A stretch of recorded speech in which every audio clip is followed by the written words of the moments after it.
and welcome to World Insight, coming to you live from Beijing on CCTV News. I'm your host, Tian Wei. On today's program, Myanmar in transition. Chinese Foreign Minister Wang Yi wraps up a trip to Myanmar as NLD leader Aung San Suu Kyi moves closer to leading the country under a new title.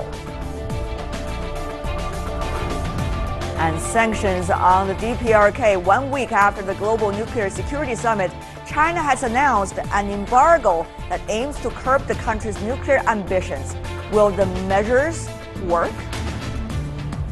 And we begin today's show with Chinese Foreign Minister Wang Yi's two-day visit to Myanmar. He is the first Chinese foreign minister to visit the country since the new government was sworn in on March the 30th. China and Myanmar have long been good neighbors with many common investment programs. Now, as Myanmar undergoes political transformation, what lies ahead for its relationship with China? Well, we discuss these issues and more, but first, take a look at this information. Broadening engagement. Chinese Foreign Minister Wang Yi is wrapping up an official visit to Myanmar, where he met with his counterpart and de facto leader Aung San Suu Kyi. During the meeting, Wang stressed that China's policy towards Myanmar wouldn't change and will continue to work towards deepening bilateral cooperation. I've come to send out a very clear signal to the international community that China is pleased to stand by Myanmar and continue to be a good neighbor, a good friend, and a good partner, after he has opened a new page in its annals. Suu Kyi said the Myanmar government is also willing to work with China to boost economic cooperation. We have discussed economic cooperation and enhanced friendship between our two countries. We believe that friendly cooperation between China and Myanmar will benefit the development of our country. China and Myanmar have always had a good relationship. Myanmar is within the framework of China's One Belt, One Road initiative. The Bangladesh-China-India-Myanmar Economic Corridor project is another Chinese initiative that will likely benefit the country. Myanmar is also eyeing the AIIB for more infrastructure cooperation. Wang's visit comes less than a week after the inauguration of Myanmar's new government. Last year, Suu Kyi led the NLD to a majority win in Myanmar's first openly contested election in 25 years. For now, she is officially the foreign minister and minister in the president's office, but that may change. This week, Myanmar's parliament passed a bill to create a post of state councillor for Suu Kyi, a role similar to prime minister. Military representatives refused to vote and called the bill unconstitutional. But many people think the bill will be officially passed, as it is very likely to be approved by new President Tin Chaw. A new era for Myanmar has begun. However, the country still faces huge challenges not only for domestic reform, but also in broadening foreign connections. And for more on China's relations with Myanmar, we're joined here in the Beijing studio by Mr. Victor Gao, who is one of the directors of the China-Myanmar Friendship Association. Welcome to our program, sir. Also joining us from Singapore, we have Mr. Alistair Cook, who is a research fellow with the Center for Non-Traditional Security Studies at Nanyang Technological University. Welcome, Mr. Cook. Meanwhile, joining us from Washington, D.C. inside the United States, we have Mr. Murray Hebert, who is Deputy Director and Senior Fellow and also Chair for Southeast Asia Studies at CSIS. Welcome to the three of you, gentlemen. First of all, let me go to you, Mr. Gao, sitting here in Beijing. Chinese Foreign Minister Wang Yi used two words to describe the relations and the potential between China and Myanmar. There are the two: deepen mutual political trust and expand the mutually beneficial cooperation. These are all very diplomatic words, but exactly what kind of relation is China eager to maintain with Myanmar with the political transition going on inside that country? Well, there have been very long-standing friendship and cooperation between China and Myanmar ever since the founding of the People's Republic. And Myanmar was one of the first countries to recognize the People's Republic of China.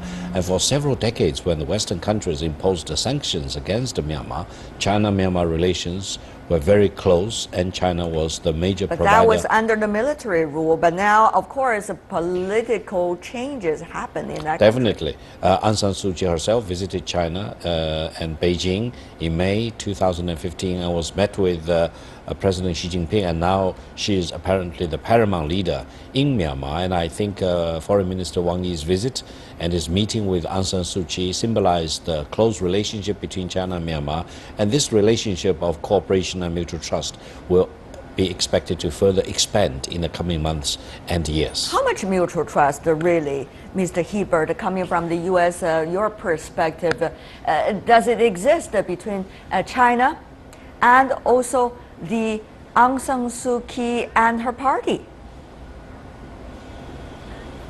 Well, we really don't know very much yet. Obviously, like our previous speaker said, Aung San Suu Kyi visited China last year, but at the same time, and obviously Aung San Suu Kyi recognizes that China is a very big neighbor.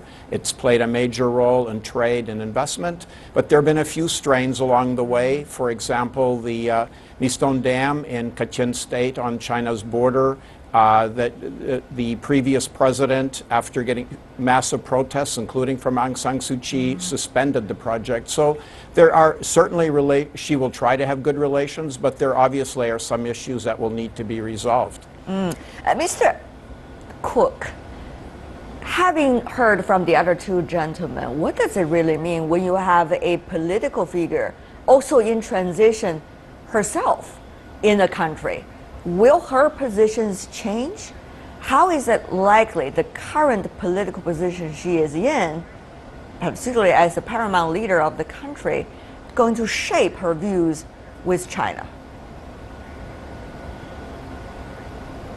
Well, Aung San Suu Kyi was elected with a huge mandate, and I think she's shown herself to be a very pragmatic leader in her relations with other countries.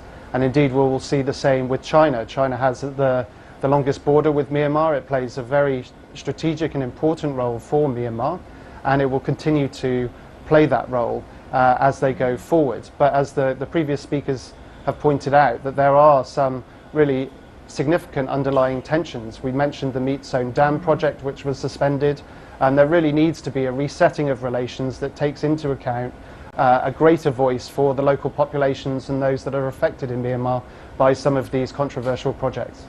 Mr. Gao, so we have to come back to you because the other two speakers have questions about this economic ties China has with Myanmar. Of course, you could brush it off and say, well, it's not a big deal, but when you look at the number of this project, and also the enormous world attention on this project, it could be a big deal. So will this dam project, as we understand it, hydropower in a way project, necessarily to what extent influence the relations?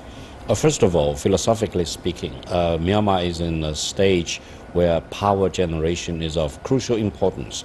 Myanmar lacks in a huge amount power, and without power, Myanmar can hardly achieve modernization and industrialization. But Myanmar could do that with China, Myanmar could do that with other countries. It doesn't matter. Investments need to come in from China or from other countries. And from the Chinese perspective, it doesn't matter, whether Japan or the United States or Germany, EU or other countries want to invest in Myanmar, the more the better.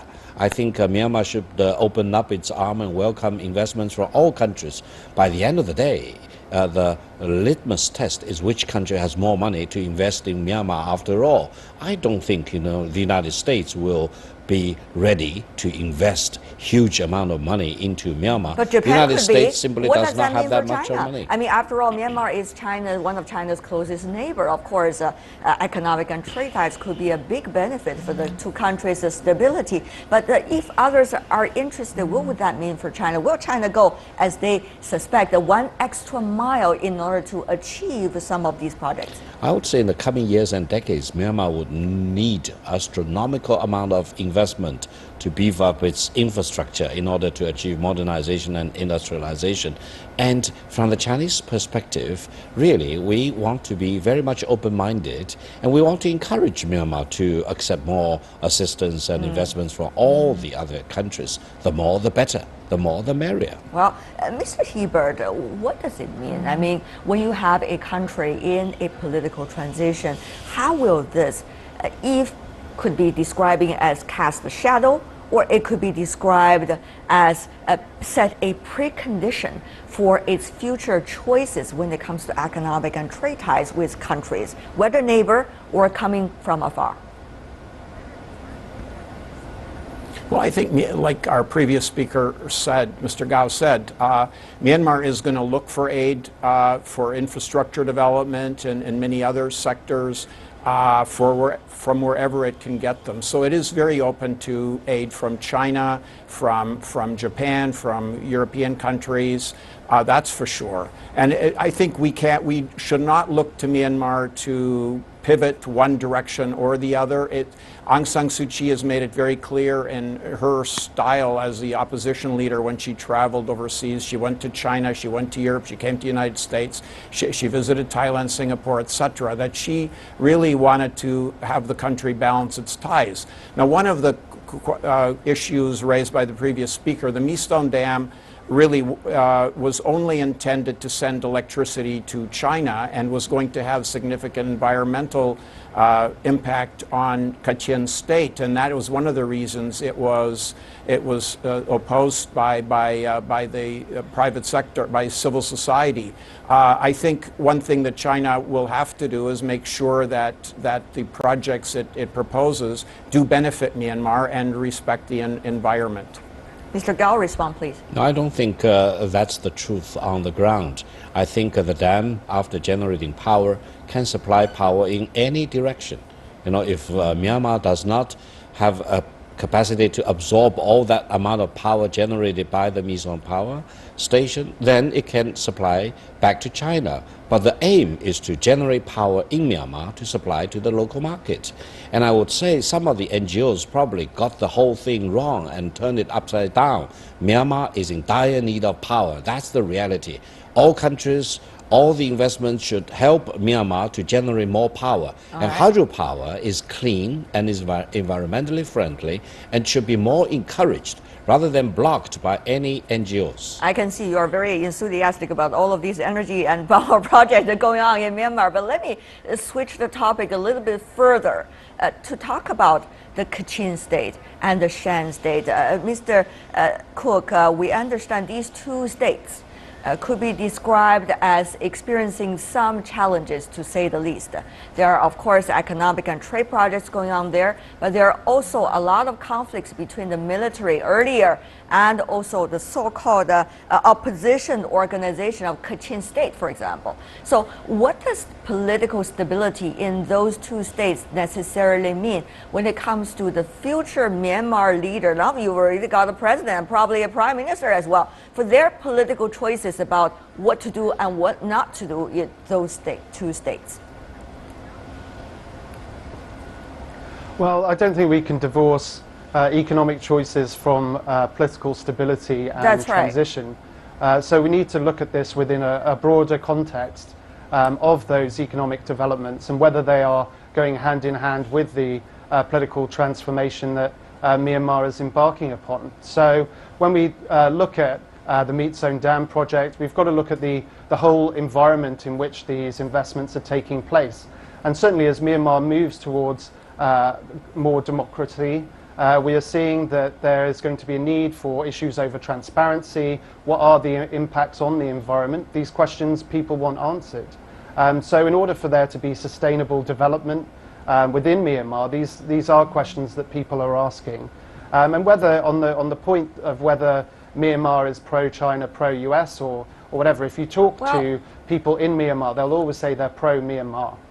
We've already discussed that, but what I want to do is to go one step further, to talk about the internal political stability inside those two states. Because we understand back from the year 2011, we've already got the military fighting against the Kachin opposition organization, for example. That's what's happened within those two states, and how will politics within those two states and its relation with the new political government now inside Myanmar necessarily going to influence many of the choices the central government in Myanmar makes about these two states, including political and also including economic choices. Mr. Cook.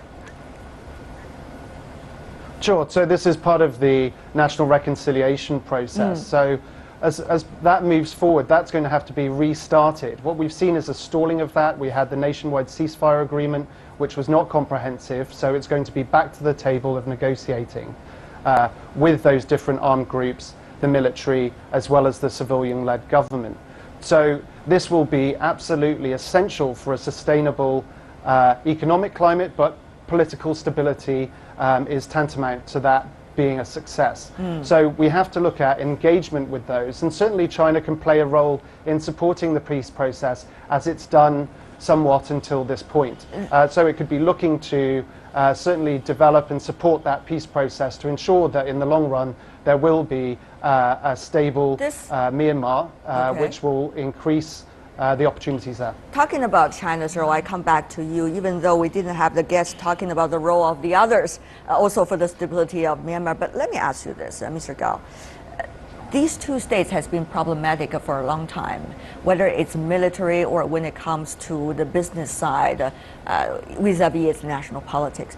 So what will the role of China? We understand, even in the Shan state, there are also projects with China when it comes to economic and trade cooperation. So the stability there would mean a lot for China's national interests as well. But on the other hand, because of these conflicts militarily going on within these two states, you got refugees from these two states being internally settled within Myanmar in other places, and also across the border into China. So what is China's position vis-a-vis, this internal political fighting, militarily fighting? And as our guest mentioned earlier from Singapore, the ceasefire is not complete, and therefore it could happen at any moment. The accidents or circumstances. What does that mean for China? What can China do? Well, what can China work with others to bring also stability inside Myanmar, Mr. Definitely. Unfortunately, Myanmar is one of those few countries where ethnic tensions and ethnic complexities are very, very difficult to resolve, and it would really require wisdom, vision and courage for the federal government in Myanmar to work out all these difficulties.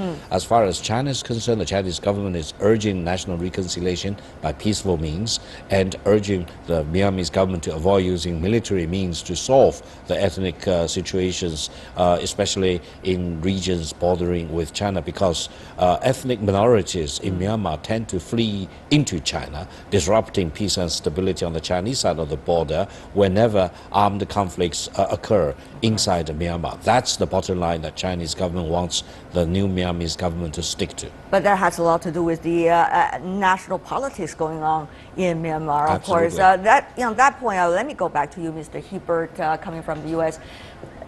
Of course, we see Ms. Aung San Suu Kyi has already maintain her position inside the politics in Myanmar. We also see the new president being a very close ally and friend of hers, and now she's even having the possibility of becoming similar to prime minister position inside the country. But we have also mentioned in our backgrounder, the military is not necessarily happy about this. Some of them suggest they refuse to vote on this. So what would the new positions of Aung San Suu Kyi mean for the political stability of the country? How much political smartness she really has to demonstrate in terms of her choices of her positions now? What advice would you give for the moment? I'm not sure I can give her much advice. She was democratically elected, but of course, it's obvious that she's going to have a very delicate dance to do with the military. They still control much of the economy. They control the ministries of defense, home affairs, and control the civil service in many ways. So it'll be very difficult. She has to walk a very delicate line in trying to achieve what she promised her voters she would achieve: economic development and bringing a rule of law and increased democracy, while at the same time not alienating the military, the Tatmadaw, who have run the country for a long time. So, but she knows she's had dealings with these people over the last few months and during the transition.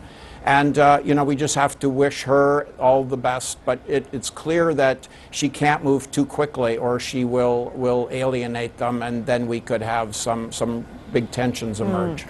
Mr. Cook, we've already heard news that Ms. Suu Kyi actually refused some of the cabinet positions she was suggested to hold, and at this moment trying to make her very careful choices as to what role she would exactly play in the new government. What do you think about the current situation? To what extent will that balance be correct, as Mr. Hebert rightly used the word?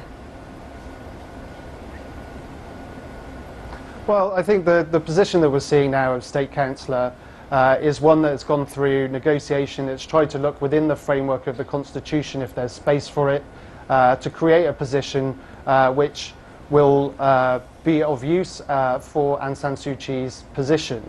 On the point of the different portfolios, certainly now they've been reduced, as you pointed out, but these are still very key areas for the government to be developing policy in. And one of the key challenges will be to ensure that, you know, stronger policies, more well-informed policies are made, but then also implemented and followed up with. So we'll need to see also the commitment to developing those democratic institutions in Myanmar to make sure that the policies that are agreed can be implemented on the ground.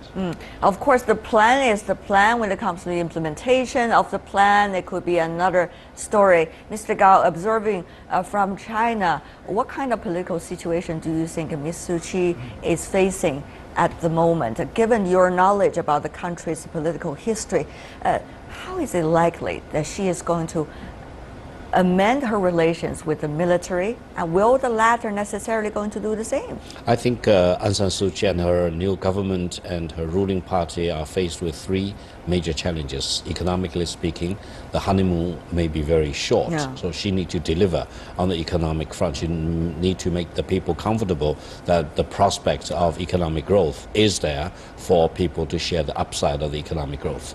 Domestically, especially in terms of dealing with the minority problems, she needs to demonstrate all the wisdom and courage and vision to calm down the situation, to make sure that peace and stability are maintained and the minorities are brought into the overall fold of the national reconciliation process. Now, thirdly, internationally, she also needs to demonstrate wisdom, balance and vision and courage in terms of managing relations with major powers, including China, the United States, Japan, India, you name it. She cannot afford to alienate major countries by favoring one country against all the other countries. And what about with the military? You didn't say anything about that yet. I think the military will always remain a major factor in Myanmar, but in the short term, it probably will not surface to the forefront in any time soon. Probably it will bide its time for a few months or at least a couple of years before it may make up its mind as to whether it's time for it to show its cards. Very interesting situation over there in our neighborhood, the country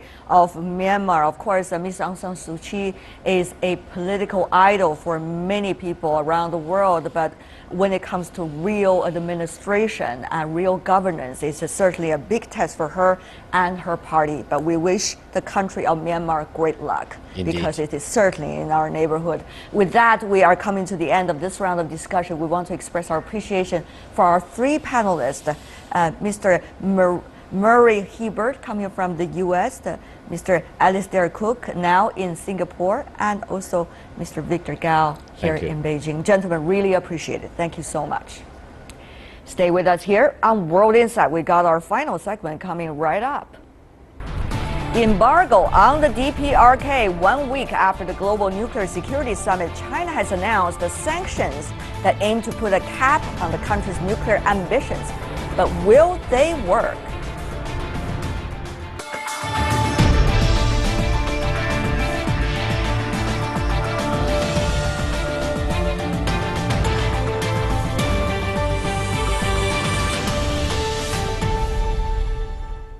You're watching World Insight on CCTV News. I'm Tian Wei.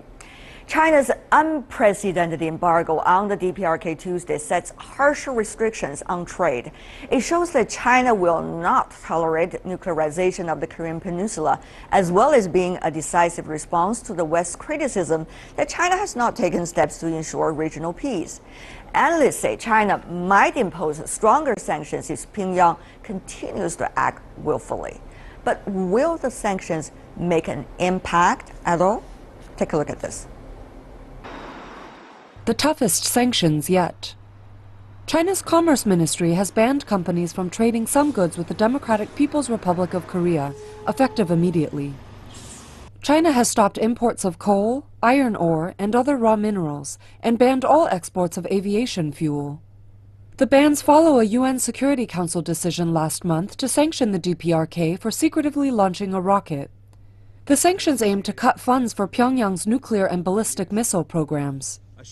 For UN sanctions against the DPRK to succeed, Chinese cooperation is seen as essential. But China also recognizes the limitation of sanctions, and that more needs to be done. Sanctions are of course necessary, and China has always faithfully carried out resolutions passed by the UN Security Council.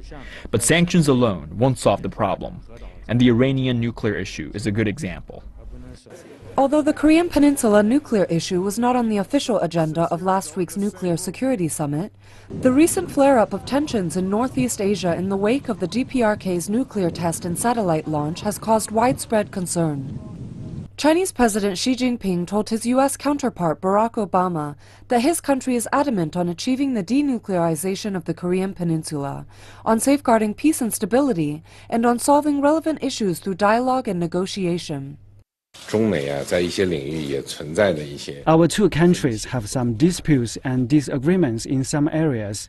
On the basis of respecting each other's core interests and major concerns, we should seek active solutions through dialogue and consultation.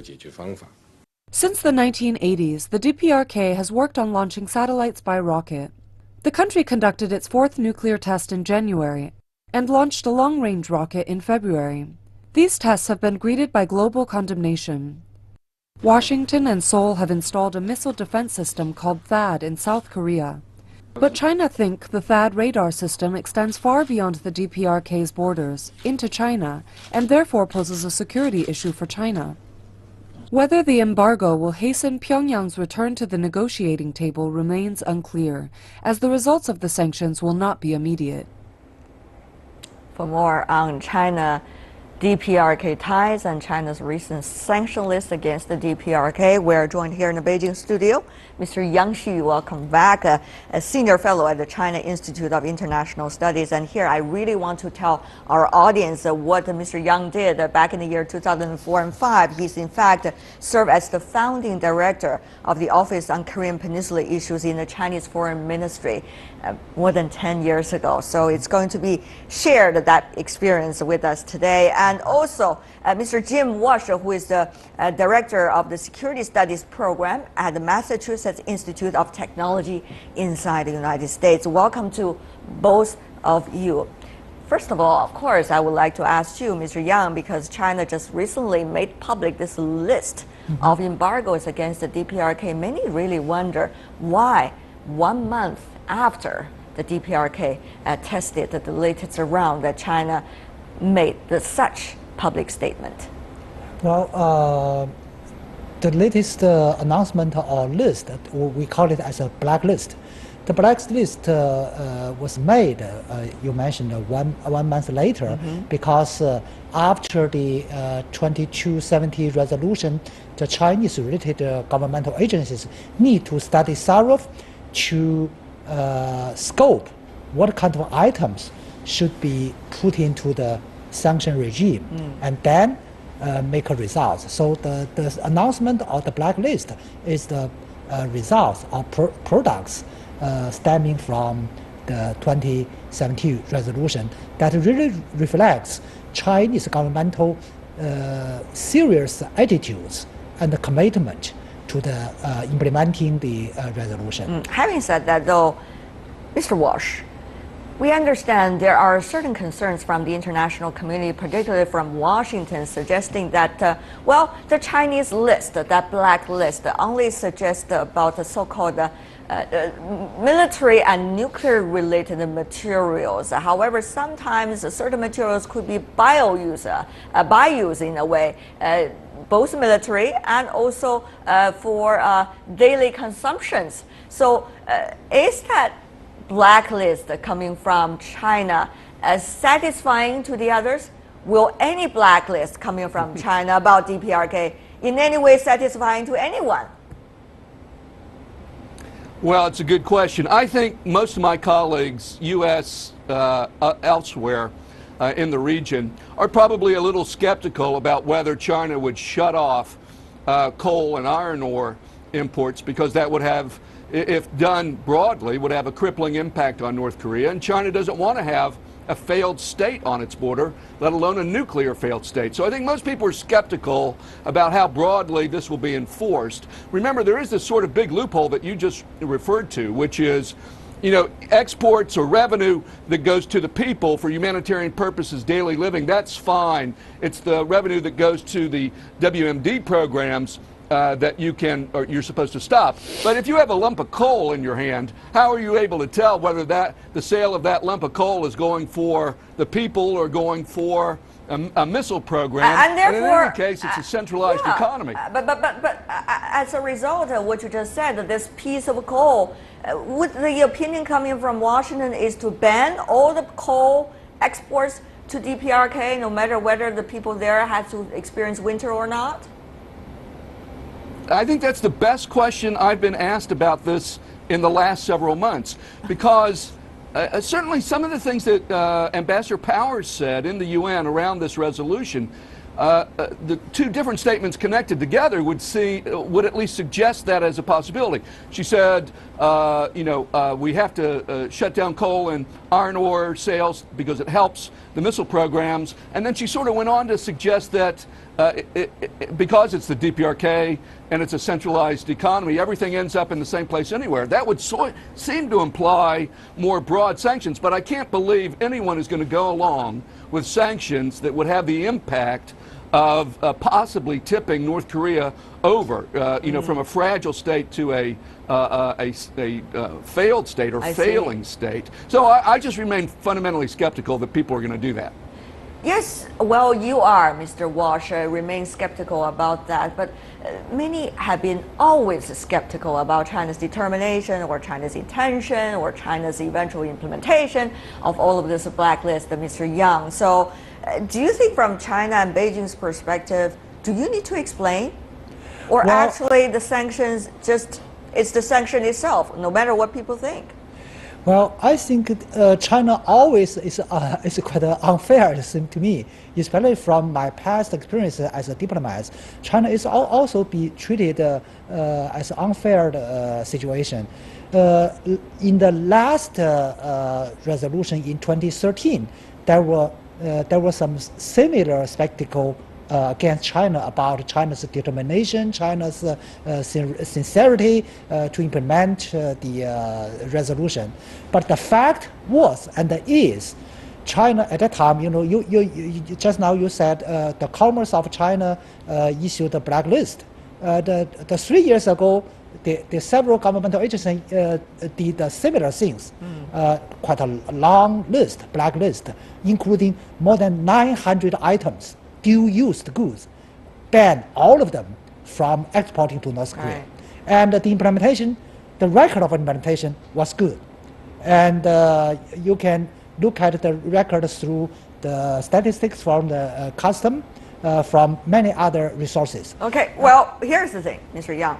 You could complain why people are always skeptical about China when it comes to its determination to make sure it's going to be a nuclear weapon-free, Korean Peninsula.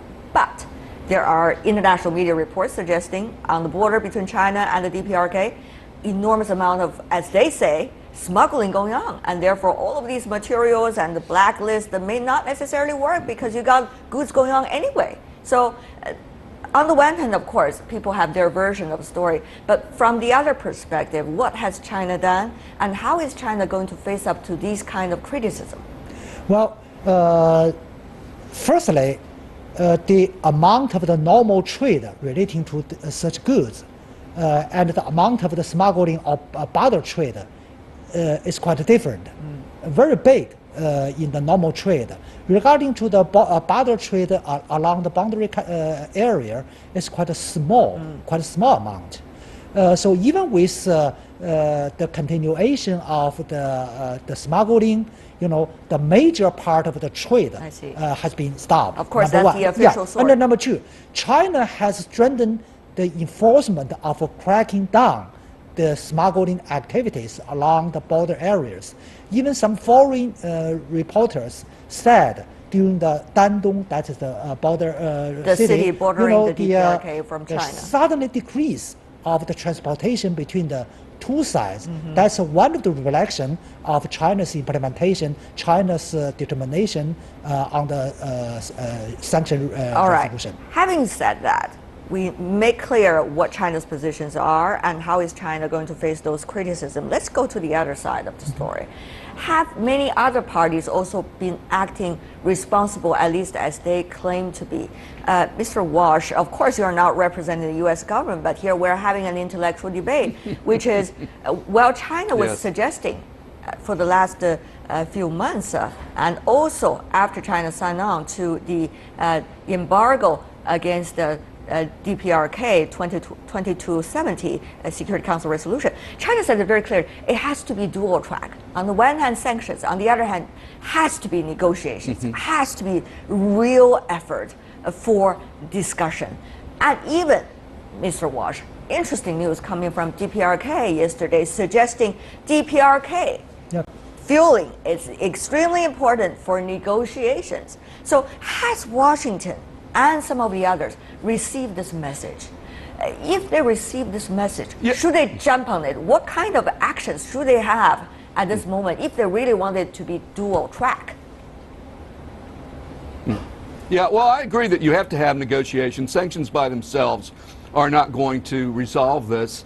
And in your earlier report, a Chinese official said the Iran agreement was an example of that, and I agree totally. I seem to be getting different reports from different quarters that suggest that the North Koreans have approached the Americans about negotiating, that the Americans have floated counter ideas for negotiation. I would welcome that. I think the main way to get there is to drop preconditions, and whether the negotiations are maybe about a peace agreement, to end the armistice, or whether there are the six-party talks over the nuclear issue in particular. I think the way to start them is just simply for the parties to begin talking rather than listing preconditions that either side, either dropping the exercises or... Well, Mr. Walsh, you have to wait because you are talking about setting preconditions. That's exactly what happened over the past few years, if not more than 10 years. I'm saying not saying. Okay, that's very important because, Mr. Yang, let's come back to you. Preconditions has been the problem for all sides to come together. Everybody being consistent this time with their preconditions, and yet not necessarily move in any way toward a possibility, new possibility. But then without preconditions, what can the all sides talk about? And now you faced an election season inside the United States. That's just the reality. What can be done? Unfortunately, I don't think this year we can have some progresses through the negotiation because of one reason that you mentioned, that the campaign year. The other reason is the North and the South relations is getting more and more complicated rather than better than before. So given the background, I think the first thing is that all parties should make a joint effort to try to find out exit. So we need an exit strategy to come out of the current deadlock to return to the table. Okay, if you talk about the exit strategy, tell us what could be those exit strategies, as you already mentioned the phrase. Okay, so one or two ideas, and I'm going to throw it back to Mr. Walsh. Two talks simultaneously going on. Say, let's build up a cart with two wheels. One wheel is negotiations on the denuclearization, and the other wheel is a negotiation on the peace mechanism or peace regime. And North Korea now focus on the peace treaty only with the United States, and all the other parties insist on denuclearization. So let's do the same because the two issues are linked actually. Well, Mr. Walsh, you got 1 minute also left for you to talk about the exit strategy. If you want to use other phrase, that's fine too. But some inspirations for us at least. Well, I agree with my colleague in Beijing about that. I think, though, it's really, really important. We can't end this conversation without saying immediately in front of us is the DPRK May Party Congress. And I think a lot of people are expecting some things that are going to make life more difficult rather than easier for negotiations. In fact, I would argue that even though I'm skeptical about the impact of the announcements about the embargo, I think they're important. I think China is sort of leaning forward and not even reacting to the test as much as sending a signal about the future, because that May Party Congress could be a very volatile time, and North Korea could engage in several provocations. So I think we're all looking out about a month from now, and that will help determine what will happen in the months and years after. Final words from you, Mr. Yang, very briefly, 30 seconds if you can. China, of course, is doing this UN Security Council resolution, embargo and blacklist and everything. But on the other hand, the China DPRK, traditional allies for many decades. But now, will China lose its position with DPRK as China getting ever more harsher when it comes to sanctions, losing its influence over Pyongyang? No. One reason is China's influence on Pyongyang actually always limited, so lose little. And on the other hand, North Korea has a very few ties with external world. So China is the very important, the most important tie with Pyongyang. So no matter what kind of measure China does, Pyongyang has to make the tie exist.